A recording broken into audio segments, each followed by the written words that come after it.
Welcome to Toffee TV. We're here for TalkAstonVilla and Ped. This is Baz. We're going to give you a quick review of Everton's season so far. It's been up and down.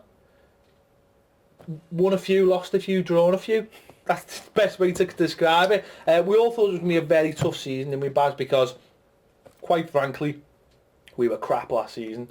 And we looked at our fixtures early part of the season. And we've played Arsenal, United, City, Chelsea, Liverpool, Southampton, Tottenham. So we've basically played all the West Ham. We've basically played all the top teams already. Swansea in there as well. And we thought it was going to be a really difficult start. But we've done all right, considering that the start was supposed to be like really, really tough. I know a lot of our fans felt like we were going to have about 5 points by the time we got to this time of the year. So yeah, on paper it looked different. It looked really tough, and we've lost 3 of those opening fixtures. But we've lost to Arsenal, Man United, Man City, who are up in the top 3. So yeah, it's been difficult. I don't think any game we've been. Probably the worst performance was United at home. I think we were in the City game for long periods. We were at the Emirates against Arsenal for long periods. Yeah, look, I personally feel as though we should have more points than what we've got. I think we missed an opportunity last time out at West Ham. I don't think West Ham played particularly well. We probably could have nicked that. Swansea away was one where we blew the game. We had all the chances and wasted it. Should have beat Liverpool at home. Liverpool at home was another one we blew. We had the majority of the game and chances. Other than that, we've been okay. We've not been fantastic. We've not been dreadful. And we're in a really, we're in a nice position in terms of we're 4 points off the top 4 or 5, whatever. So we're on a run of games now where you'd like to think that we can put some wins together. And if we do that by Christmas, we will be there or thereabouts. So it's been okay. It's been all right. Obviously, let's just talk about some of the standout performers for us. John Stones at the back. A lot of people probably be watching this, be wondering about John Stones because, big bid from Chelsea in the summer. It was, it was knocked back many occasions. He put a transfer request in. It got denied, and he's played pretty much every game. Well, he's missed about, what did he miss? 3 games? But he's played, every game apart from that. He was out because of an injury. And to be fair, most of the time he's been magnificent. He had a bit of a dodgy patch after he come back from injury, but he's been magnificent most of the time and just knuckled down and got on with it. Yeah, he started the season really well, considering he was all that scrutiny, wasn't it, about it? We had a poor game at Barnsley in the League Cup, and that, I think that was at the worst time of all the kind of interest. He was great. Then he got injured again in the League Cup, didn't he? Picked a knock up at Reading, came back and was poor for a few games. But last time out at West Ham, he was magnificent. He was back to normal. He's gone away with England, and he's a top defender. He's a top player. He's going to get better and better for me.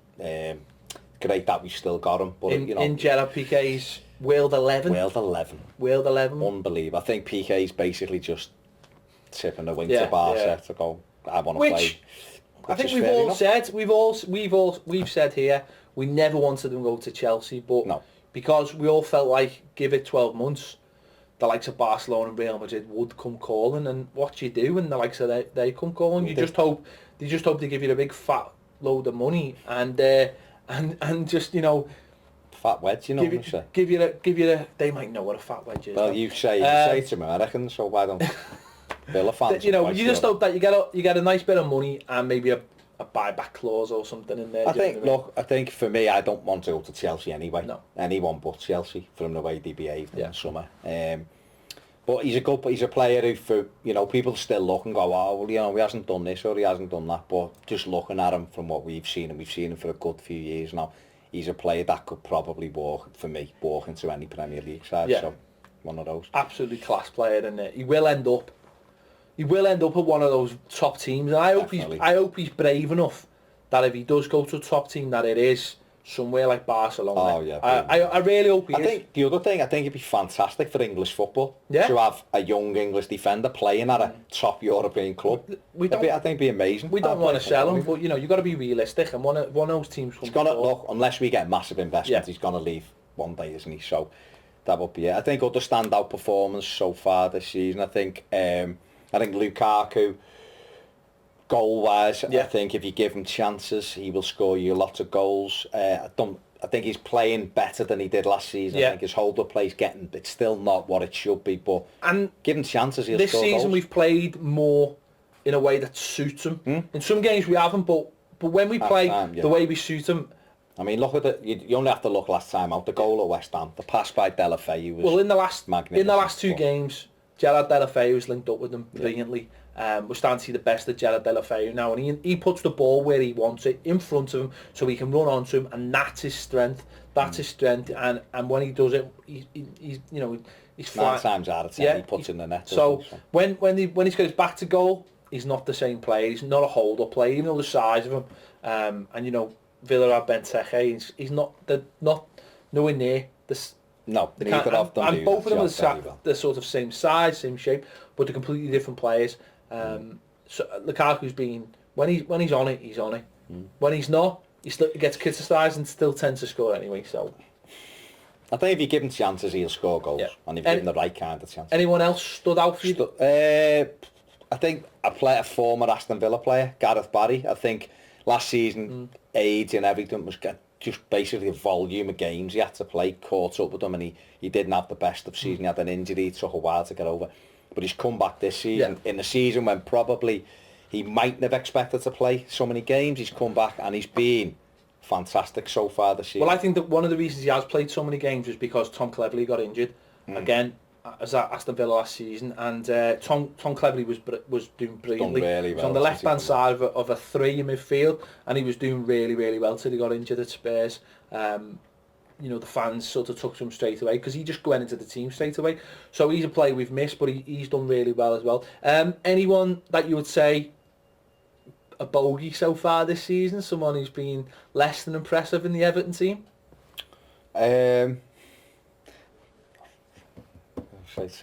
Howard. He's got a bit better the last couple of games, but he hasn't had the greatest of seasons. I think, for me, I've been disappointed with James McCarthy.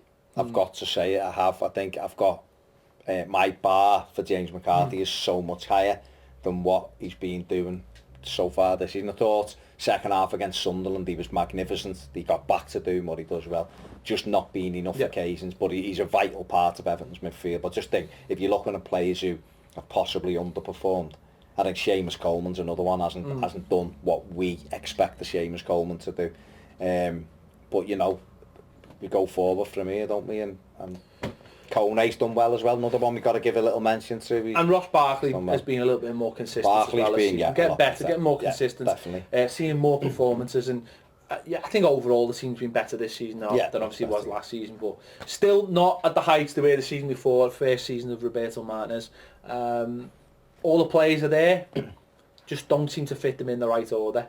And I think that's what Villa need. I think Aston Villa needs to work that out for them. Get the right 11 for them, get them consistent. And that's what Remy Gardel will hopefully bring to Villa. He'll get them organised, and then they can maybe start to climb the league. But maybe they have to simplify the way they play a little bit. Get Gested in and get some crosses into him, because he's frightening in the air. That's what Everton will have to watch out for. Play in the air. Right, if you want to tell us what you think, get in the comments below. Tell us what you think. Tell us how it's going to go this weekend. Everton versus Aston Villa, the oldest fixture in English football. So tell us what you think about that. Two clubs quite similar in size, in stature. If you want to subscribe to our channel, get on the button up there. I don't know if there's going to be a button up there because that's what we say every week, but this is not our channel, so there you go. But I'm sure there'll be a thing in the comments for us if you want to subscribe. We're on Twitter as well. It is at Toffee TV1, and thanks for watching.